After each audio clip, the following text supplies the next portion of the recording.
Welcome back to On Base Live in your Bleacher Report app. I am your host, Mookie Betts, and today we have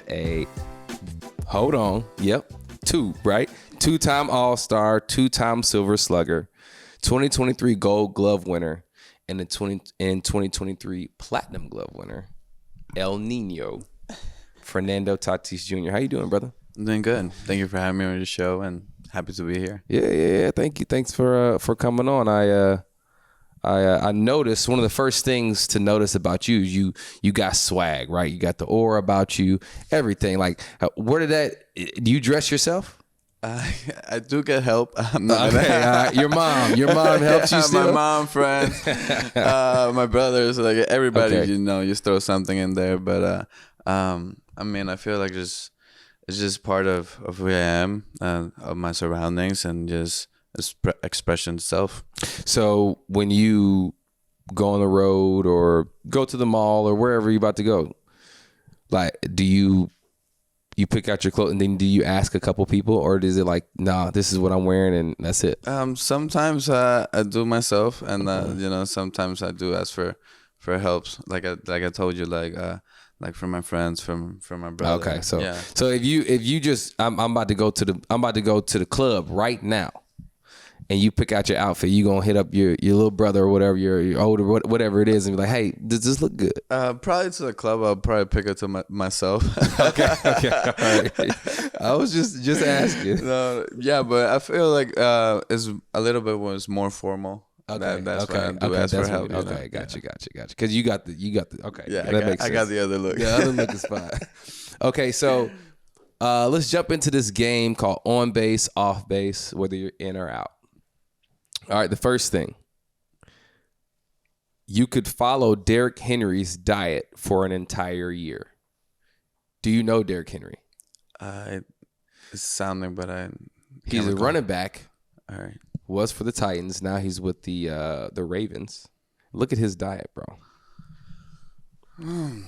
He spends $250,000 on his health, which is great. No fried foods, no dairy, no gluten, no artificial sugars. He doesn't eat until 4 or 5 during the season, and he eats an avocado or banana before practice. Could you follow that? Damn, it's tough. There's a 0% chance I could do that. I love the no artificial sugars part, but it's still tough. You need it sometimes. Yeah, exactly. Especially you playing 162. We got a day game. We just played at 11 o'clock, and you got a day game the next day. You need some sugar. You need some sugar. You need something to get you going. So we're off on that. Where we can't. Yeah. Derrick, kudos to you. We're out. All right. So Moo Deng could throw out the first pitch at an MLB game. Do you know who Moo Deng is? No. I didn't know who that was either. But look at this. A baby hippo. And I'm assuming did you see when Shohei's dog threw out the first pitch? Yeah. Awesome. I think that was incredible. I think we should get the mood. I don't think. Is it Moo Deng? Is that a guy or girl name? Probably both. We can get it to it's a girl. I think it's a girl. I'm coming through, and I think we need to get her out to Dodger Stadium to throw out a first. You think pitch. she have the energy? Yeah, I think so. They call her. They call her Moo Deng. Translates to bouncy pork. Oh, there it is. So it makes sense why. Yeah, whatever. Okay, so what about this? Last thing. You shouldn't break up a perfect game with a bunt. Tough. I mean, it's 1-0 or like 6. I don't know. Just look at this. TJ, look, they broke up a perfect game with a bunt here. 2-0 on the 7. I mean, we have to play baseball. I think we got to play baseball there. So, but I do want to ask about the unwritten rules, because that could have been an unwritten rule in baseball. Yeah. And you just had to bring up the situation. Like, well, what's the situation? Because if it's 8-0 there, it's probably you have to swing the bat, right? Yeah. And so I know when you first got into the league, I ain't gonna say you broke a lot of unwritten rules. You may not, you didn't know a lot of unwritten rules because of the way you grew up. Yeah. Right? Yeah, And you definitely. express yourself. Yeah. And so how do you feel on the unwritten rules? Like, I mean, there's some of them that they do apply. I mean, Mhm. you just have a feel for the game, you know. But I mean, most of them are really kind of old school and like, you know, and like you said, just me playing baseball in Dominican, it was just different. You know, I grew up watching probably more winnable Mhm. than MLB games. I do watch MLB games, but I was in the clubhouse with my dad. But like it just depends your culture, where you're coming from. I mean, the love, the respect you have for the game. I feel like you can show it in so many different ways that some unwritten rules are just hard. I agree with that. And it's really hard to know. Like you have to break them before Yeah. someone says it to you. You know what I'm saying? Because it's unwritten. Nobody talks about it. So, but I want to get into that winter ball stuff. But Yeah. hold on, because I know what that means and how much you grew up doing that. So before we get into that, I do want to talk about the Dodgers and the Padres rivalry, right? Right. When it's been a rivalry since I've gotten here. I think since I've gotten here, you were here. Mm-hmm. And I think it's been great. It's been great for both fan bases. It's been great for us. It's always fun playing against you guys. You know that you got to bring it. You know you got to bring it, and you can't really have off nights, because when you have off nights, that's when you lose. And so going through this whole rivalry, this whole time, how has it been for you? I mean, it's fun.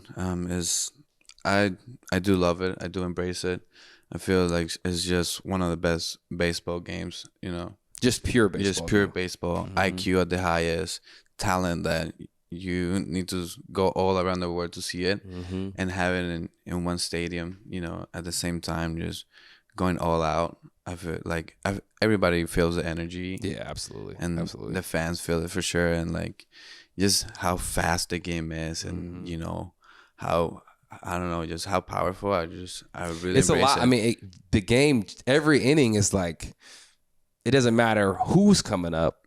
It's like, all right, we just got to go put up a zero. Somehow we got to put up a zero. And then, then you get 2 outs. All right, and then bam, 2 hits. Now they scored another run. Maybe it's a homer, whatever it is. Yeah. I think that's what makes it fun, though. It makes it fun. You go through a monotonous 162 games, and a lot of times it's like it's not boring, but it's just like a normal baseball game, right? It's just a normal baseball game being played. And then when we play against you guys, it's like, it is a normal baseball game, but it's got a lot of electric. Electric. Just like I mentioned, just energy and like, I mean, just the talent on the field, like It's crazy. It's crazy. Like you can see it, you can feel it. The game speak by itself. I mean, we're seeing 4 balls hit 116 either side of the field. Yep. Homers 450 foot. Speaking of, you love hitting at Dodger Stadium. Is it like what is it? Is it just the backdrop, the whole aura of the stadium? What is it like? Because I want to 330. You got 44 hits, 12 homers, and 24 steaks at Dodger Stadium. Damn. That's good. That's good. That's good. You didn't even know. You probably didn't even know that. You just know you like hitting. Yeah, I like hitting. So what is it? What is it about it? And man, just the energy. Okay. You know, just You love just playing. yeah, like you said, it's not a normal baseball game. Like it's like you know who you're playing In June or in September. It doesn't matter. It doesn't matter. I mean, the first series that we had, the year in Korea. Oh yeah, we took it to Korea. It was epic. We couldn't get each other out in Korea. Yeah. It was a lot, but that was fun. That was a lot of running in those those 2 games. Okay, so I want to ask you about this, because the other day when you guys won on a triple play, out of all things, like that right there in itself, that's crazy. That's crazy. That's what are the odds? Exactly. And so from right field, like seeing it, because we were in the dugout and we were all like, okay, what just happened? What just happened? Like I don't think anybody moved off the field because we were all confused. And so from right field, like when you watched it, what went through your head? I mean, it was crazy. I was like creeping in, you know, because it was gonna bunt, you're trying to back up whatever base, or second or first base, just see the game. And then I saw Miggy pulling back, and he just hit it to Manny. And then I just started running to second base. To the back. To back pick. And then I just saw the throw going to first base. And then I probably ran the fastest on the game, just going to Manny like, what just happened? Yeah. Oh my, that was crazy. But I mean, that's definitely history. And like, and you clinched a postseason berth right there. Yeah. So it was like that had to be wild. It was wild. You can't write it any better than that. It was wild. It was wild for everyone. And so, playing in the postseason, though, and knowing the grind that it takes to get to the postseason, like, have you ever really kind of expressed and thought about that, playing a 162 game and then playing the postseason, like how much of a grind it is? Yeah, probably I've never expressed it, but definitely I felt it. And, man, it's just hard. It's just hard, just playing baseball all around the country, 162 games in 180 days is a grind. It's a jungle out there. That's how Papa call it. Yeah. It's a real jungle out there. And, taking a chance with your team, you know how roster changed during the season, and going all through that, and, assemble one team and being able to make it to the postseason is, it's definitely rewarding, and it's definitely why we go through all of that. And, man, I can't wait for that energy. I know it's just gonna be loud. Do you feel like when the postseason starts, and maybe it's the energy from the fans and whatnot, like you get kind of catch that second win? Yeah. I mean, you get that opening day, momentum when you feel great. If you feel something, it was in pain. You're going through that. You're going 100%, doesn't matter what, and like probably you try to control it sometimes. But just the energy is just through the roof, and you're just going to ball out. And it's just, playing in, it's like, it's a difference, because when you play 162, you can really kind of stick to your process, because your process over time will, be where it's supposed to be, right? Yeah. But when you only have a couple games, you know what I'm saying? 12 at bats the whole time. Like, you got to get going now, and that's what makes it hard, because you can't stick with your process. Yeah, most of the time you even feel good, but you're just not getting the pitches to hit. It could be that, but it doesn't matter about that. It doesn't matter. And none of that matters. You got to get a hit, no matter what's going on. Whatever it is, and so that's the part that. In my opinion, I think that's what makes it hard. And so, but I mean, it makes it fun as well. Yeah. No room for errors. Whoever make the first mistake is already, it's already in danger. Yep. That's what makes it fun. So, all right. So let's go back to young El Nino from the Dominican, and you signed at 16. Yeah, 16 years old with the White Sox. The White Sox. And you didn't play. I played spring training, and then you got traded to the Padres. I got traded, yeah.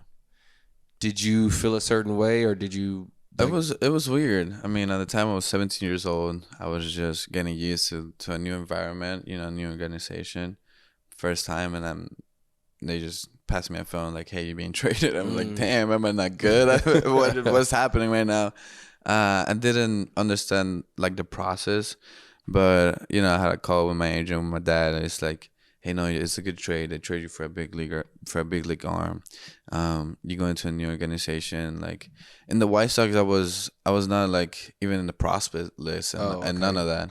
So I was like, it's probably better for me that way. And next thing we know, I'm in the Padres, and that's probably the best thing that could ever happen to me. And so when you got with the Padres, and you go through the minors. Mm-hmm. How was your experience, your minor league experience? I came to Arizona to rookie ball. Mm-hmm. Like I said, I was 17, so nothing on Double A at the time. But get to know all new teammates right again. And it was funny. I played against them that day, and like during the afternoon, it's like I'm getting traded to the team I just played. Okay. So it was that type of way, and like. Yeah, I went through the minor leagues with San Diego, 3 years, Arizona, low A and then Double A, and it was really good, man. They challenge you. Our minor league system in San Diego, they have really good people that can show you the game, that they can teach you the right way. Yeah, and 3 years And I'm later, sure I was in the big leagues. Pops helped you a lot. Yeah, through I all mean, that. no, that's the main guy. I mean, Mm-hmm. that's where I got it from. From kid, the real fundamental of the game. I definitely had an advantage because I had my dad.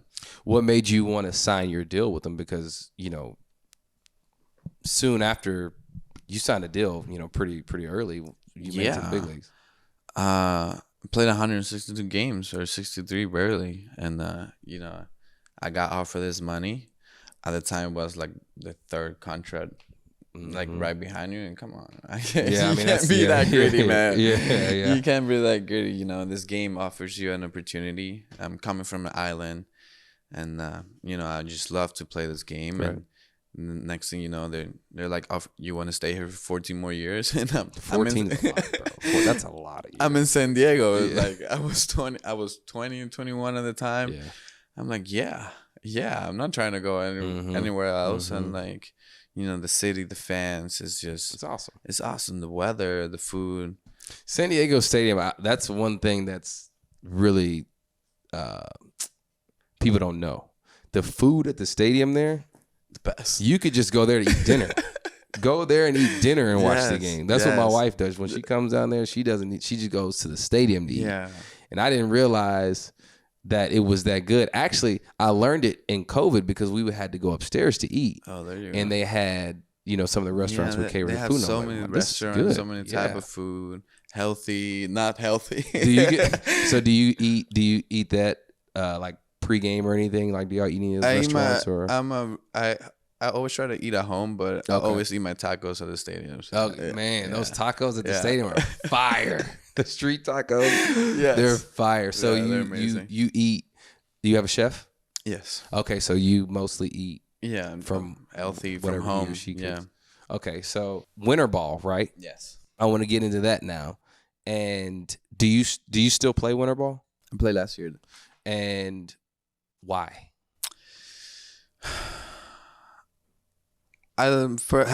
First of all, I love it. It's a different energy. It's my hometown energy. Right. Having a chance to my family and friends that can't come to the state and see me play over here. They can always watch me play over there. But I mean, you can just learn. I mean, you can put so many stuff into practice that you don't give yourself a chance during the season because you're probably afraid to do it or afraid to change. And like being able to go to winter ball and try to get better, trying different stuff. I mean, is definitely an advantage. I see it that way for myself. Do you feel like the energy in winter ball and the unwritten rules and all that stuff should somehow kind of make it to the MLB? Because that bat flip you just did. Yeah. I didn't plan that. Like that just came out. That just came out. Like, but there's no way you would do that no chance. There's no way you would do that. I mean, if we can bring that over here, would be that's wild. That's a lot.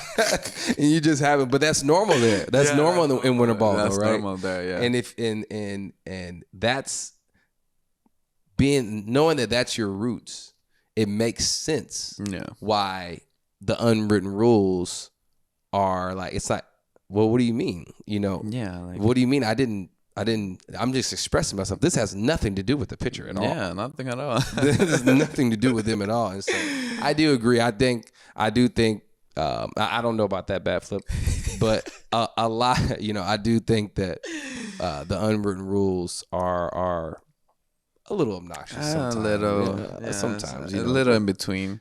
But like that bat flip, like that doesn't happen like every time. Like that was a home run. Yeah, like that was a home run. Like we clinched to the finals. That's why you do it. That's when you should do stuff like that. Like we haven't won in 51 years out there. And that year we went to the finals and we won after 51 years. Oh yeah, you got it. And I mean, that was just all pure emotion. And I feel like it really shows it shows your personality. Yeah. I really feel like, because people aren't going to do it. And you can also tell when it's fake. When they're trying too hard, or like when it like nah, that's not you, bro. Yeah, exactly. I do want to ask you this too, because it happened to both of us. We both got moved to the outfield. Yeah. And then we both got moved to right field. When you first, when they told you were moving to right field, how did you take that? Man, it was tough. It was tough, but you know, at the beginning, like I was thinking about it. I was like, damn, you know, you see all the work that you put in that position, and like you really would you embrace it, and like you had all this dedication out there, and you don't want to move. You know, you have that ego of a player that like all your work is there, and like you can do the work there, and you know then the team gives you a new challenge, and you know it's a little bit tough for me. I'm not gonna lie, like I'm not gonna put it all. Yeah, I just took it, but then after that, man, I just embraced it. I was okay. The same way I was, the same passion I was playing shortstop. Now let's take the same game, the same energy back to right field, and like Bogey was coming in, and like that was definitely the best move for the team. I mean, I know I can play anywhere on the field. So, probably that's why I was playing shortstop, because that's like the main position. Yeah, you can play anywhere. Yeah, you can play anywhere after that. But man, I just embraced the challenge, and I took it personal. yeah. Which you should. You should. And like, I was like, okay, if I'm gonna win gold over here now, and you know, it did happen, and you won platinum. I won platinum. So, you know, playing short, and I've got to play short, and now you'll really understand because you moved to right field. Exactly, like playing short has its challenges, and it's really hard, right? It's really hard. But then when you move to the outfield, your first thought is, man, I'm moving to the out. Like my first thought was, I'm moving to the outfield. Like this is gonna be easy. Like I don't have to do nothing. Nah, you got to go work at that too. Like there's a lot of responsibility. Like people think just going to catch a fly ball is no chance. No, it's a lot that goes into it. And now you don't have to work as hard at right than you do as short. True. You don't have to. But if you don't do anything, you'll become a bad outfielder. you'll messed up. So what do you do to kind of maintain, you know, staying there right? Because I know it's short. You got to do, you know, your ground balls. You got to do a lot more work. But what do you do for your? Yeah, I learned last year. Last year I started catching a lot of ground balls in second base. Oh wow, okay. Just to keep my hands, you know, in the right spot, moving to the outfield, and to get that angle of ground ball, from, you know, just for a closer view, but at the same angle back in right field. But you know, there's no secret. Like you need to go shag. Yep. And you just need to learn your roots. And that comes from shagging. And that comes from shagging. Just going out there shagging, you'll learn. And what I learned, especially when I was younger, learning the outfield is like I would actually go. I don't know if you ever did this, but I would actually go shagging center, and I would go shagging left sometimes just to learn different routes, see all the different spins, because when they throw sliders, different spins, everything, you know, and they're hitting it, and it has different spin. That ball, you know, it moves a lot, and so, you know, that's top spin, and you know, is different. You need to learn to see it, and man, yeah, if you don't practice it, it will definitely be a challenge. But like shagging and like. I used to do like a small drill with a machine, like where you put low line drive, just to learn how to catch low line drive. Get that feeling of, you know, have that confidence. If it's gonna bounce, still have that confidence to kill it, or just hard stop and back it up. But you know, it's definitely a challenge out there, and you know, just looking forward to next year's back there. Oh yeah, you used to go keep kicking it, killing it. I'm sorry. Now I do want to ask you about this because. Your swag, like I said at the beginning of the show, and now I think everyone knows the cleats you wear are dope, right? And I think you had mentioned that you wanted to wear custom cleats all year. Was there like a number that you said you wanted to? Yeah, like, we were trying 50 different pairs, but 50 different pairs. 50, yeah. That's a rough number, a tough number. That's 50 different. Like, where would you go get these done? Are these painted or what are they? Man, We were doing a custom. I remember the career Yeah, was. with this company. I forgot the name, but the details, the work that they put in, is definitely amazing. And I do appreciate the work. But it's definitely heartbreaking shoes every day. Yeah, because you want to get the feel of the same shoe. So are they all ones? Yeah, they're all one. They're all ones. Mostly, I think there are a couple. They change. And what was your theory, or why did you want to wear all custom cleats? Just to bring something, something extra. Details. I always say details matter, and like I said, that Syrian Korea, we were going there. I'm trying to show a little bit of love and appreciation where we're going, and I'm definitely trying to learn a little bit of our time out there. So, we put a lot of details from Korea, like their colors, like the also a small say that they have. I pulled out of my cleats, their flag, their main flower, like all of that. Those are just details that probably at the time they don't say much, but when people pay attention and see it, that not everybody, but a couple of them will resonate and they'll feel appreciated. They'll really love that. So tell me about what's your favorite pair, the favorite pair you've worn so far. Or whatever, your favorite pair that you haven't worn, whatever. Probably my favorite pair will be the cherry blossoms I wore in Korea. Oh, okay. The brown and pink. They just they were really detailed.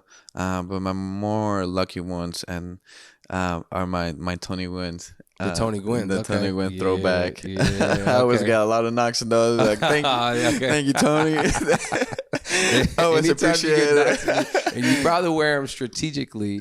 Okay, I haven't got a hit in a couple days. I'm gonna wear these because I know I got hit. Yeah, or it's a good game. It's okay. I need some extra power today. I'll be okay. I'll wear this one tonight. That's so funny. And then I think you got Steph Curry to write on. Yeah, I can do all things. How did that happen? We have a friend in common that knows him and know me, and he's into the business, and he just connected, and he sent me those, and those were fire to wear in San Francisco. Where from his at. Okay, yeah. so that's like the tribute to. Yeah. Okay, yeah, and, that's dope. Yeah, and getting a video of him writing is just pretty fire. And so, do you still wear those, or did you put those up, or? No, I put those up. You should get him to sign them. Yeah, I should try that. Yeah. I mean, he already wrote on them, so you might as well get him to sign them and then put it in the them. shell. Yeah. Yeah. No, that'll be nice. A good idea. Before I get into that. Okay, so and I do want to talk about a little bit of personal for you. I want to go on a day in the life of El Nino. So I know you like to hike, and swim. Yeah. When do you do these things? Off season. And hiking, you just like walking. Yeah. And really far. Do you backpacking? You have a backpack? It's got the water in it. Yes, had the water. Last year was my biggest challenge. I went backpacking to El Pico Duarte. That's in Dominican Republic. Is the highest peak in the Caribbean. So it's how long did it take you to get up there? It was 3 days up, 2 days down. 3 days. Yeah. So hold on. So it took you some days to get up there. So we're gonna unpack this. So what did you eat? We bring our food. We have mula. I don't know how you say it in English. It's some different type of horse. They're smaller. Okay. They're like donkeys, but the female part. Okay. Whatever. But you cook that while you're. Yeah, in the middle of nowhere, in the middle of the mountain. So you have a fire starter. Yeah. And you go get trees or branches. Branches, brush and all that stuff. Yeah. You start the fire. Yeah. Who's got the pans? The what? The pans that you cook the. It's in the horse. Oh, so yeah.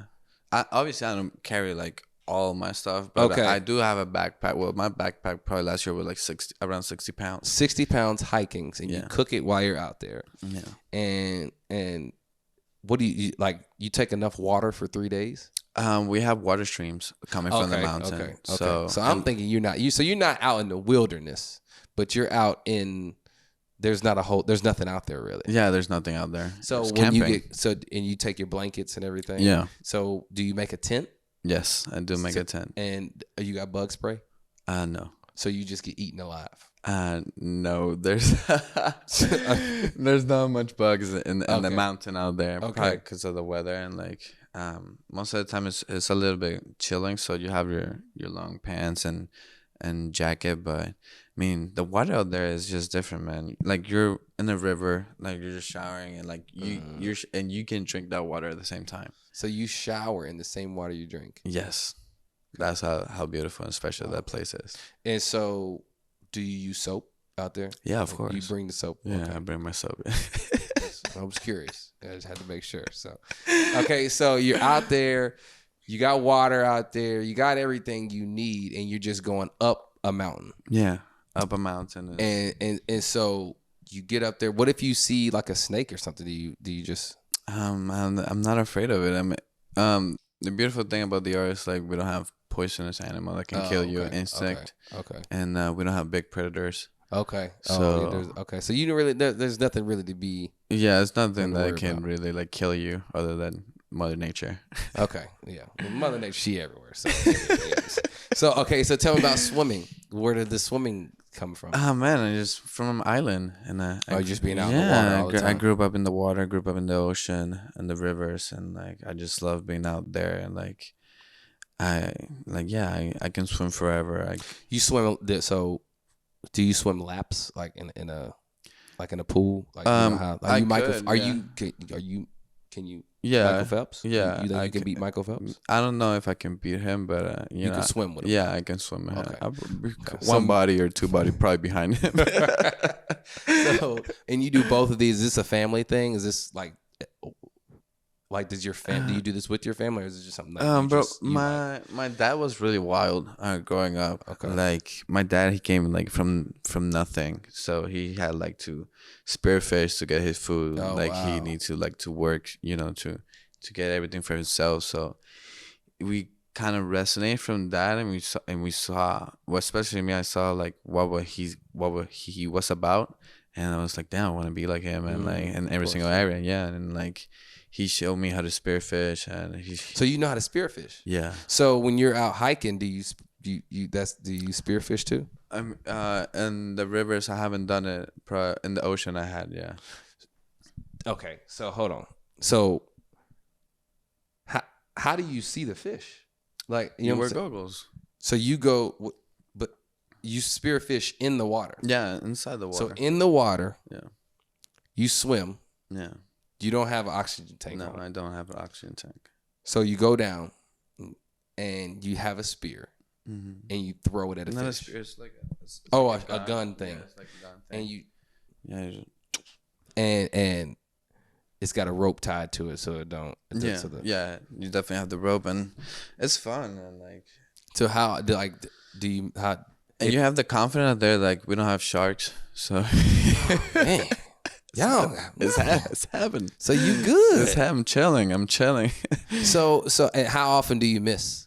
A lot. Oh, you miss a lot. Okay. You're under the water. I mean, you need to think almost about everything. But yeah, the best way to do it for me is like around the corals. Okay. You have different type of fish, and you can see them. You can hide under the rock, behind the rocks, and all that. Okay. And is the spear big? Yeah, it's like off the ground. Yeah, off the ground, probably. Like, oh, y'all trying to shoot 3 or 4 feet. Yeah. Oh my gosh! So you shooting big fish? Yeah.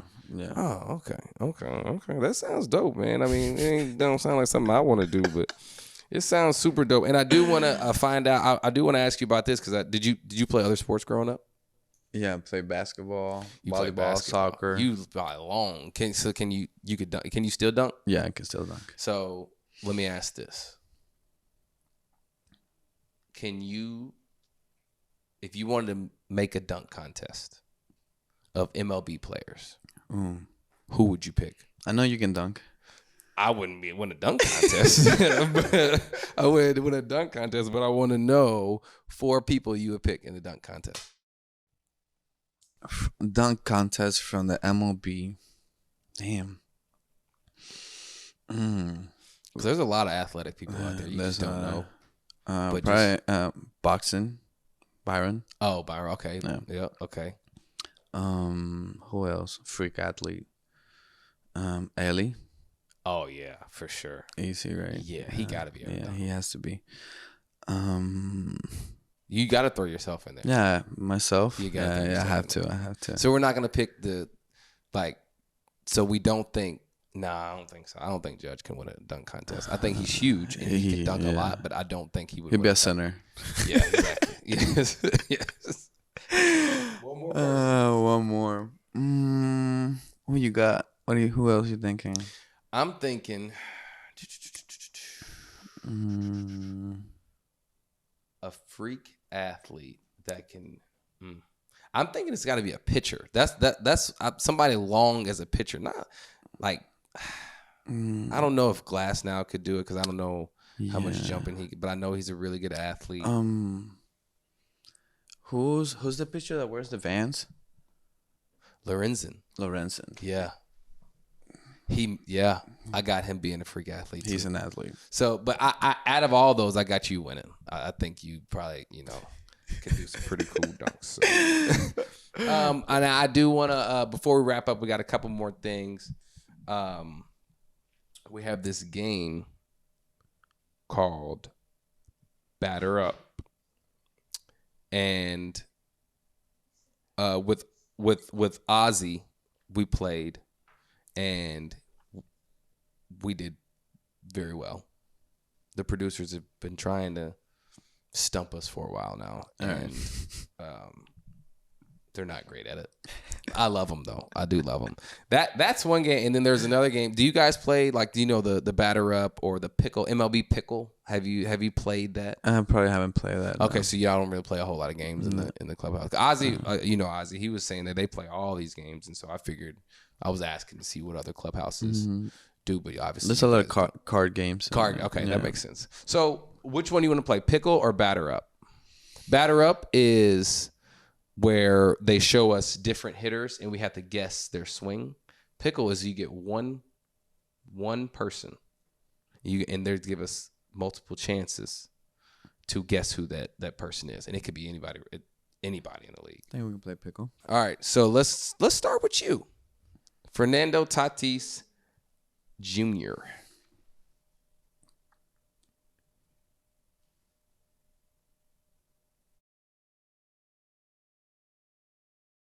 So a righty who's 25, he bats right and throws right, and his age is 25. You should know this because these are your peers. A righty, I don't know who's 25. Bobby Witt is 24, I think so, right? I don't know. You 23. Yeah, he's young. Yeah. A righty that's 25. Vladdy.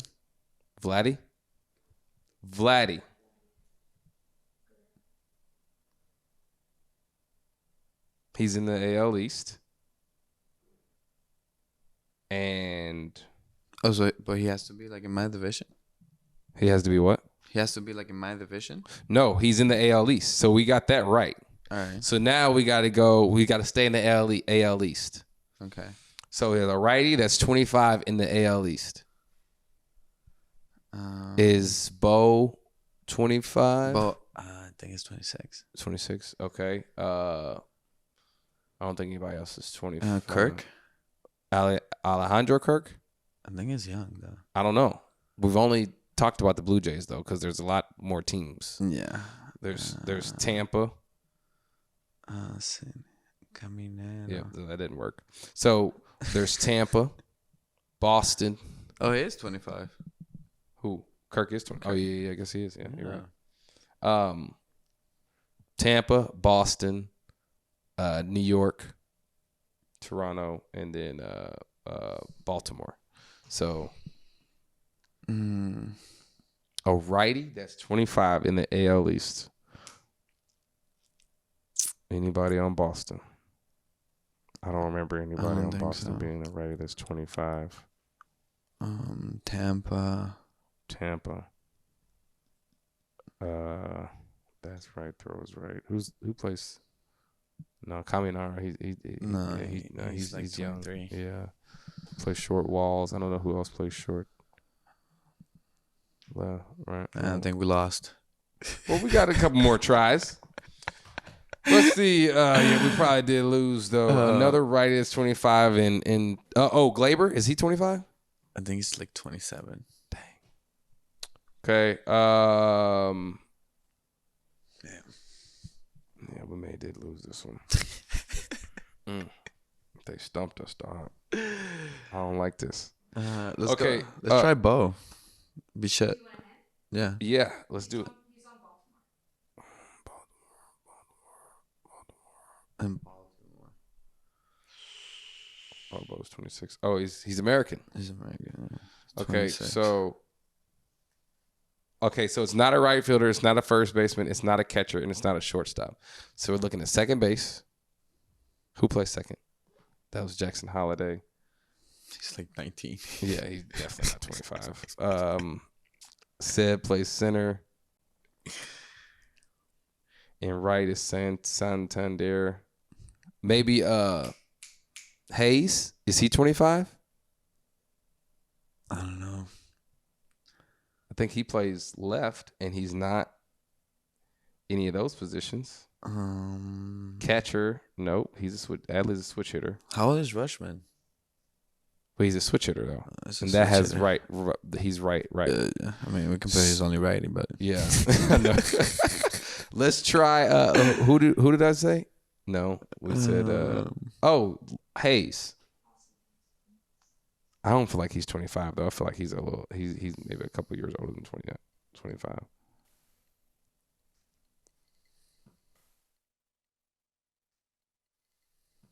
Oh, he was there. Yeah, that's right. He did. Yeah, he is. Yeah, he is with Philly now. That's right.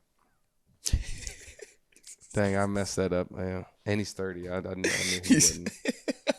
I knew he wouldn't. Yeah, this is hard. Oh man, this is hard. Yeah. Well, we'll keep playing. We're not good with rosters. I know, right? Yeah, I pay no attention to what's going on around. You don't have time. Jordan Westberg was our was the number, and you know what? That makes perfect sense because I just would not have thought of everybody like that, but whatever. It is what it is. My bad, Jordan. Sorry about that, bro. You want to do batter up real quick? Yeah, let's do batter up. Okay, I always switch that. I have a fan question. What's your favorite dance move? Favorite dance move. I like dancing bachata. Let's go. Nice the and bachata. I know who that is. Do you know who that is? Casas? Yeah, it looks like Casas. Yeah, let's try Casas. Boston. He has a lot of pregame routines. He has a lot of them. He has a lot of them. There you go. Did we? Yeah, can we do the picture one as well? Okay, so the bachata. Yeah, bachata. Okay. I don't know what that is. Is that like the? Yeah, that one. Yeah. You step forward and backwards, right? My boy, I don't know if you know Devin Marrero. Shout out to you, Demo. We were. Let's see who that is. Oh, that's Tim Hill. Yeah, the lefty. Oh, yes, your home. Yeah, I play together, so you know. You probably face him. Yeah. Oh, yeah. I love him.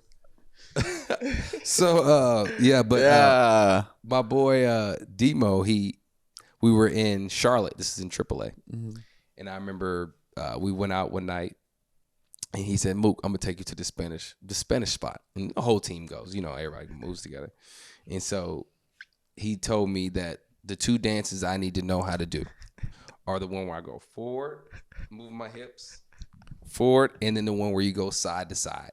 He said you can go anywhere in Latin America, and if you do those two, you're gonna be all right. Is that a fact? Yeah, that's a fact. He's been in places. You can. Okay, so got a couple more questions. What did you learn about the MLB or about the game of baseball growing up in the clubhouses? Because you got to see it from a baby. First stage, yeah. I mean, like I said, is definitely an advantage. I mean, you can taste a little bit of what it really is, what it's all about. how big leaguers, manage themselves, how they carry themselves, and I learned it from eyesight. Like it was not storytelling or like you should do it this way. Like no, I'm seeing it's right in front of my eyes. So for me, it was like if you really want to do this, like you should watch and learn. What did you see that really helped you? I'm not gonna say want it more, but helped you really like. You know what? I'm really gonna do this, and when I do this, when I get there, I'm gonna act and move this way. What is there something that you saw or someone that told you something or whatever it is that really have shaped you to today? Who like when I decided myself to play this game, devote myself to this game, it was like, just watching the crowd going crazy. Oh no, okay. And like seeing the game, like seeing how passionate and how wild at the same And that's time. in winter ball, so you had to see most of that in winter ball. Yeah, how much it really is. And like I had a lot of players that came to me and like always give me small advice, and like took 10 or 15 seconds to just to tell me something, just keep your head up and keep going. So I'm really grateful for them. But man, just the key to my success, to everything, is my dad. He's like he just taught me everything, and like how a big leaguer should manage himself to really have success in the big league and have success for a long time. Just not just to show your talent and disappear 2-3 years after. Right. Just like how to maintain yourself, and like just how to go about this business, and like just yeah, my dad absolutely was. And he was telling you that when you were a kid. So. Yeah, the main topic. Yeah. All right, so let me ask you this: do you think Ohtani can dunk? Yeah. I think so too. I mean, he should. His pitching and batting, right? And stealing bases. He does everything better than everybody, so I'm gonna assume he can dunk. You know what I'm saying? So, and I know there's people out there that have asked about witnessing the 50-50. Yeah. That was wild. There's no real words to really say. I mean, you saw it come. I mean, once he got to where it was like reachable, it was like, oh no, it's happening. Yeah, it's happening. Then the way he did it was ridiculous. But that's another story. Okay, so would you rather have to wear your favorite pair of shoes every day, or have to wear your favorite pair of cleats every day? I mean, are we playing every day? That wasn't in the. They didn't give me that. Probably wear the shoes. Okay, so you rather wear the shoes. I figure you wear the cleats because I mean you go hiking and stuff. Do you wear your cleats hiking, or do you wear tennis shoes? I haven't worn my cleats hiking. What do you wear hiking? This is like boots. You like really, hiking yeah, boots? really comfortable boots. Okay, like light boots. Okay, so are they waterproof? They're waterproof, and they have small grip, but they don't have cleats. So when you get in the water, do you wear swimming trunks? Like shoes in the water? No, swimming trunks, like the pants. Oh no, you're not naked though. Yeah, you're naked in the water. Yeah, with your family. I mean, I don't. Most of my family don't go hiking with me. Oh, okay. So you out there? Okay. That's a little awkward, but I mean, you do what you got to do. I wasn't gonna judge. I wasn't gonna judge. So you get in there, you're naked with the boots on. No, I don't have. I'm barefoot. Oh yeah, you don't. Yeah, you're in the wild. No stingrays. Yeah, there's nothing out there. It's just dirt and sand, beautiful water. Yeah. Sand. I'm sorry, sand and beautiful water. Beautiful water. Yeah, good for you. That's awesome. Okay, so the water is cold, so it's not that pretty. So. Oh, okay. Okay, so last question. They asked. You said you'll wear your Tony Gwynn cleats when you need more power, when you need some hits. Yeah. Do you have any other like superstitions like that? Not really. Probably my socks. I always put my left foot first, like with my socks. Probably if I don't remember that. I don't know. That just came to my head. That's probably weird. So you don't have anything. Okay, so nothing really. Yeah. I just probably took it this year because playing, I was like struggling, and I just wore those cleats, and I did good. And then I didn't wear them, I did bad. Then I wear them, I did good. I was like, hold up. Yeah. You had to give another chance. Okay, I understand. So, a lot of people in the chat, and I'm sure in the comments and whatnot, are thinking that they're saying that it's funny and kind of crazy that we're doing a podcast right now in the midst of the race. And so my take on it, and I'll let you talk, but my take on it is during the game, we'll be fighting to win the game. That's a given. That's between the lines, right? But I think I may have said it before, like the brotherhood that's created playing this game is what you'll always remember. Mm-hmm. When we get older, we're going to always remember Tatis as a great player, right? But I'm going to remember who you were. Yeah. The person that you are, how you treated me, our relationship more than the baseball stuff. And so for me, like right now, we're living a normal life. Yeah, this is fire. You know, this is a normal. Now, when the game starts, we're fighting. We're fighting, right? And so I want to hear your take on it. Like, what do you think about it? I definitely appreciate this, because you said, like you mentioned, this is what we're gonna take this when we're gonna remember the home runs and like the hits, and all that is pretty. But the people that you meet on the way, that at the same time so many different backgrounds, but at the same time also so similar, and like very similar. Yeah, very similar, and like sharing stories and like having that respect for that guy, that how much of hard work you need to do to be in the place that you are at, and being around people with that same amount of workload, that same amount of dedication, of passion for the game. I mean, is probably the best thing that you're going to. That's how we connect. Yeah. I know the grind you went through because you know the grind I went through. And like we automatically we vibe. Definitely. And so, like I said, the game will be the game right away. But in the game, I mean, we're going all out.